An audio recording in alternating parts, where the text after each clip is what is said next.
नमस्कार। स्वागत है आप सबका श्रीमद् वाल्मीकि रामायण अखंड पाठ के अंतर्गत युद्ध कांड से चतुष्षष्टितम सर्ग में अर्थात 64वां सर्ग युद्ध कांड से।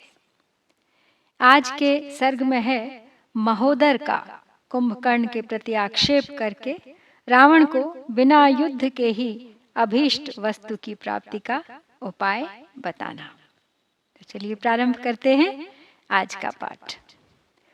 तदुक्तमति कायस्य बलिनो बाहुशालिनः कुंभकर्णस्य वचनं श्रुत्वोवाच महोदरः। कुंभकर्णकुले जातो धृष्टः प्राकृतदर्शनः अवलिप्तो न शक्नोषि कृत्यं सर्वत्र वेदितुम्।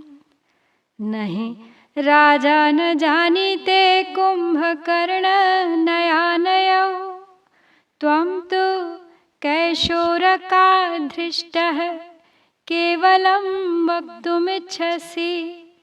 स्थानं वृद्धिं च हानिं च देशकालविधान वेद आत्मनश्च परेषां च बुध्यते राक्षसर्षभः। यत्त्वशक्यं बलवता वक्तुं प्राकृतबुद्धिना अनुपासितवृद्धेन कः कुर्यात्तादृशं बुधः। अपनी भुजाओं से सुशोभित होने वाले विशालकाय एवं बलवान राक्षस कुंभकर्ण का जब महोदर ने वचन सुना, कुंभकर्ण ने रावण को विश्वास दिलाया था कि राजन अब मौज करो, मदिरा पियो, मानसिक दुख दूर करो, सब कार्य करो, मैं युद्ध में श्री राम को मार गिराऊंगा और फिर सीता सदा के लिए तुम्हारे अधीन हो जाएगी। तो ये सब जब महोदर ने सुना तो उसने कहा कि कुंभकर्ण, तुम उत्तम कुल में उत्पन्न हुए हो, परंतु तुम्हारी बुद्धि निम्न श्रेणी के लोगों के समान ही है। तुम बड़े ढीठ और घमंडी हो, इसलिए सभी विषयों में क्या कर्तव्य है इस बात को नहीं जान सकते। कुंभकर्ण हमारे महाराज नीति और अनीति को नहीं जानते हैं, ऐसी बात नहीं है। तुम केवल अपने बचपन के कारण धृष्टता पूर्वक इस तरह की बातें कहना चाहते हो। राक्षस शिरोमणि रावण देश काल के लिए उचित कर्तव्य को जानते हैं और अपने तथा शत्रु पक्ष के स्थान, वृद्धि एवं क्षय को अच्छी तरह समझते हैं। जिसने वृद्ध पुरुषों की उपासना या सत्संग नहीं किया है और जिसकी बुद्धि गंवारों के समान है, ऐसा बलवान पुरुष भी जिस कर्म को नहीं कर सकता, जिसे अनुचित समझता है, वैसे कर्म को कोई बुद्धिमान पुरुष कैसे कर सकता है। यांस्तु धर्मार्थ कामांस्त्वं ब्रवीषि पृथगाश्रयान् अवबोद्धुम स्वभावेन न हि लक्षणम् अस्तितान्। कर्म चैव हि सर्वेषां कारणानां प्रयोजनं श्रेयः पापीयसां चात्र फलं भवति कर्मणां निःश्रेयसफलावेव धर्मार्था वितरावपि अधर्मानर्थयोः प्राप्तं फलं च प्रत्यवायिकम्। एह लौकिकपारक्यं कर्म पुंभिर्निषेव्यते कर्माण्यपि तु कल्याणि लभते काममास्थितः। तत्र क्लिप्तमिदं राज्ञा हृदि कार्यं मतं च न शत्रौ हि साहसं यत्तत् किमिवात्रापनीयते। आगे कहता है महोदर कि जिन अर्थ, धर्म और काम को तुम पृथक पृथक आश्रय वाले बता रहे हो, उन्हें ठीक ठीक समझने की तुम्हारे अपने भीतर ही शक्ति नहीं है। सुख के साधन भूत जो त्रिवर्ग धर्म, अर्थ एवं काम हैं, उन सब का एकमात्र कर्म ही प्रयोजक है। क्योंकि जो कर्मानुष्ठान से रहित है, उसका धर्म, अर्थ अथवा काम कोई भी पुरुषार्थ सफल नहीं होता। इसी तरह एक पुरुष के प्रयत्न से सिद्ध होने वाले सभी शुभ अशुभ व्यापारों का फल यहाँ एक ही कर्ता को प्राप्त होता है। तो इस प्रकार जब परस्पर विरुद्ध होने पर भी धर्म और काम का अनुष्ठान एक ही पुरुष के द्वारा होता देखा जाता है, तब तुम्हारा यह कहना कि केवल धर्म का ही अनुष्ठान करना चाहिए, धर्म विरोधी काम का नहीं, कैसे संगत हो सकता है। तो यहाँ पर महोदर ने रावण की चापलूसी करने के लिए कामवाद की स्थापना या प्रशंसा की है।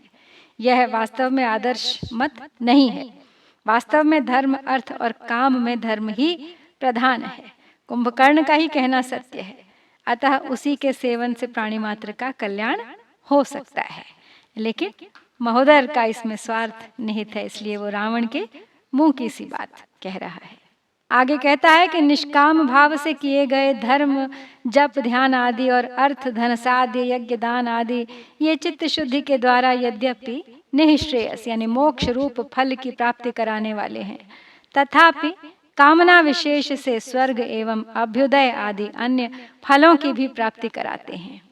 पूर्वोक्त जप आदि रूप या क्रियामय नित्य धर्म का लोप होने पर अधर्म और अनर्थ प्राप्त होते हैं और उनके रहते हुए प्रत्यवाय जनित फल भोगना पड़ता है, परंतु काम्य कर्म न करने से प्रत्यवाय नहीं होता। यह धर्म और अर्थ की अपेक्षा काम की विशेषता है। जीवों को धर्म और अधर्म के फल इस लोक और परलोक में भी भोगने पड़ते हैं, परंतु जो कामना विशेष के उद्देश्य से यत्न पूर्वक कर्मों का अनुष्ठान करता है, उसे यहाँ भी उसके सुख मनोरथ की प्राप्ति हो जाती है। धर्म आदि के फल की भांति उसके लिए कालांतर या लोकांतर की अपेक्षा नहीं होती है। इस तरह काम धर्म और अर्थ से विलक्षण सिद्ध होता है। यहाँ राजा के लिए काम रूपी पुरुषार्थ का सेवन उचित है ही, ऐसा ही राक्षस राज ने अपने हृदय में निश्चित किया है और यही हम मंत्रियों की भी सम्मति है। शत्रु के प्रति साहसपूर्ण कार्य करना कौन सी अनीति है, अतः इन्होंने जो कुछ किया है उचित ही किया है। एकस्यैवाभियाने तु हेतुर्यः प्राहृतस्त्वया तत्राप्यनुपपन्नं ते वक्ष्यामि यद् साधु च येन पूर्वं जनस्थाने बहवो अतिबलाः हतः राक्षसा राघवं तं त्वं कथमेको जयिष्यसि ये पूर्वं निर्जितास्तेन जस्थाने महोजसः राक्षसांस्तान् पुरे सर्वान् भीतानद्य न पश्यसि तं सिंहमिव संक्रुद्धं रामं दशरथात्मजं सर्पं सुप्तमहो बुद्ध्वा प्रबोधयितुमिच्छसि ज्वलन्तं तेजसा नित्यं क्रोधेन च दुरासदं कस्तं मृत्युम् इवासह्यमासादयितुमर्हति। तो महोदर आगे कह रहा है कुंभकर्ण से कि तुमने युद्ध के लिए अकेले अपने ही प्रस्थान करने के विषय में जो हेतु दिया है, अपने महान बल के द्वारा शत्रु को परास्त कर देने की जो घोषणा की है, उसमें भी जो असंगत एवं अनुचित बात कही गई है उसे मैं अब तुम्हारे सामने रखता हूँ। जिन्होंने पहले जनस्थान में बहुत से अत्यंत बलशाली राक्षसों को मार डाला था, उन्हीं रघुवंशी वीर श्री राम को तुम अकेले ही कैसे परास्त करोगे। जनस्थान में श्री राम ने पहले जिन महान बलशाली निशाचरों को मार भगाया था, वे आज भी इस लंकापुरी में विद्यमान हैं और उनका वह भय अब तक दूर नहीं हुआ है। क्या तुम उन राक्षसों को देख नहीं रहे हो? दशरथ कुमार श्री राम अत्यंत कुपित हुए सिंह के समान पराक्रमी एवं भयंकर हैं। क्या तुम उनसे भिड़ने का साहस कर सकते हो? क्या जानबूझकर सोए हुए सर्प को जगाना चाहते हो? तुम्हारी मूर्खता पर आश्चर्य होता है। श्री राम सदा ही अपने तेज से देदीप्यमान है। वे क्रोध करने पर अत्यंत दुर्जय और मृत्यु के समान असह्य हो उठते हैं। भला कौन योद्धा उनका सामना अकेले कर सकता है। संशयस्थम इदम सर्वम शत्रोः प्रति समासने, एकस्य गमनम तात नहि मे रोचते भृशम, हीनार्थस्तु समृद्धार्थम कोरिपुम प्राकृतम यथा, निश्चितम जीवित त्यागे वशमाने तुमिच्छति, यस्य नास्ति मनुष्येषु सदृशो राक्षसोत्तम, कथमाशंससे योद्धुम तुल्येनेन्द्र विवस्वतोः। एवमुक्त्वा तु संरब्धं कुम्भकर्णं महोदरः, उवाच रक्षसां मध्ये रावणं लोकरावणं, लब्ध्वा पुरस्ताद् वैदेहीं किमर्थं त्वं विलम्बसे, यदीच्छसि तदा सीता वशगाते भविष्यति, दृष्टः कश्चिदुपायो मे सीतोपस्थानकारकः, रुचितश्चेत् स्वया बुद्धया राक्षसेन्द्र ततः शृणु।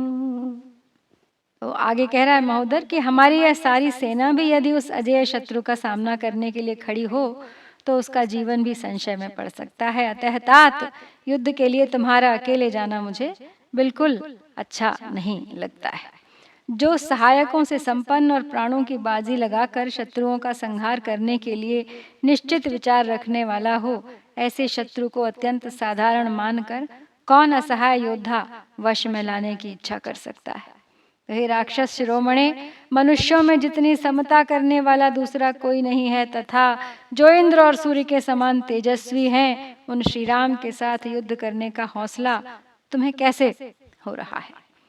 रोष के आवेश से युक्त कुंभकर्ण से ऐसा कहकर महोदर ने समस्त राक्षसों के बीच में बैठे हुए लोगों को रुलाने वाले रावण से कहा कि महाराज, आप विदेह कुमारी को अपने सामने पाकर भी किस लिए विलंब कर रहे हो। आप जब चाहें तभी सीता आपके वश में हो जाएगी। तो राक्षस राज, मुझे एक ऐसा उपाय सूझा है जो सीता को आपकी सेवा में उपस्थित करके ही रहेगा। आप उसे सुनिए और सुनकर अपनी बुद्धि से उस पर विचार कीजिए और ठीक जंचे तो उसे काम में लाइए। अहम द्विजिह्वः संघ्रादि कुंभकर्णो वितर्दनः, पंचराम वधायैते निर्यान्तीत्यवघोषय, ततो गत्वा वयं युद्धं दास्यामस्तस्य यत्नतः, जिष्यामो यदि ते शत्रून् नोपाय हि कार्यमस्ति नः, अथ जीवति नः शत्रुर्वयं च कृतसंयुगाः, ततः समभिपत्स्यामो मनसा यत् समीक्षितं, वयं युद्धादिहैष्यामो रुधिरेण समोक्षिता, विदार्य स्वतनुं बाणैः रामनामाङ्कितैः शरैः, भक्षितो राघवो अस्माभिर्लक्ष्मणश्चेति वादिनः, ततः पादौ ग्रहीष्यामस्त्वं नः कामं प्रपूरय।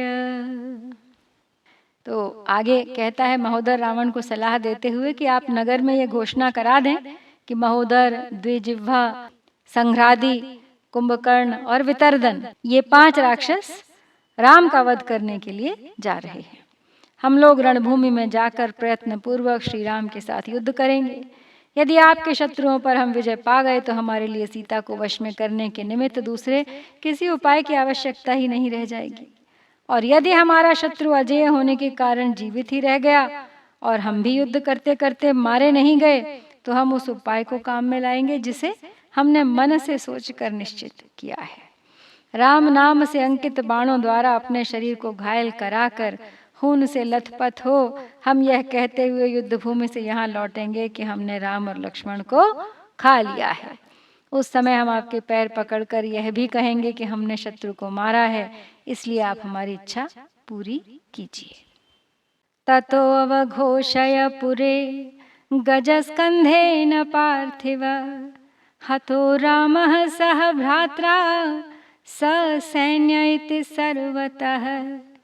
प्रीतो नाम ततो भूत्वा भृत्यानां त्वमरिन्दम, भोगांश्च परिवांश्च कामान् वसु च दापय।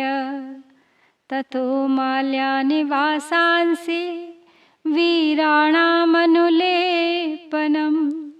पेयं च बहुयोधेभ्यः स्वयं च मुदितः पिब।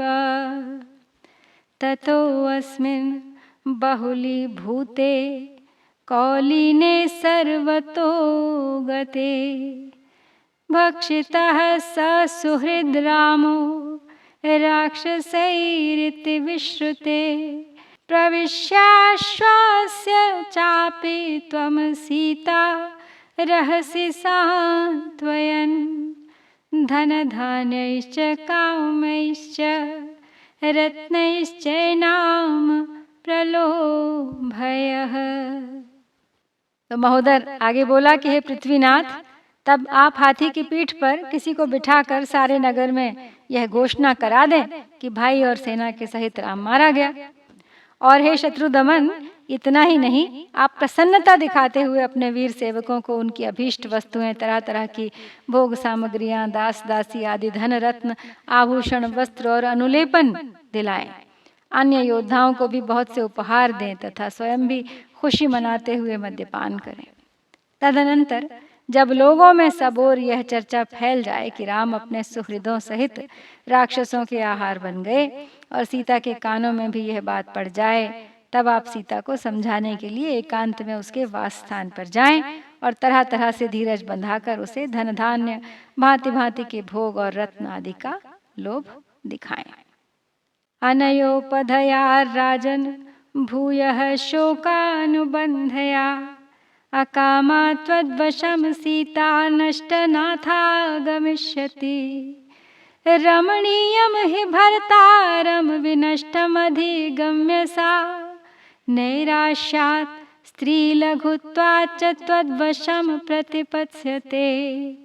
सा पुरा सुख समृद्धा सुखार्हा दुःखकर्षिता, त्वय्यधीनं सुखं ज्ञात्वा सर्वथैव गमिष्यति। एतत् सुनीतं मम दर्शनेन, रामं हि दृष्ट्वैव भवेदनर्थः। इहैव ते सेत्स्यति मोत्सुको भूत्, महान् युद्धेन सुखस्य लाभः।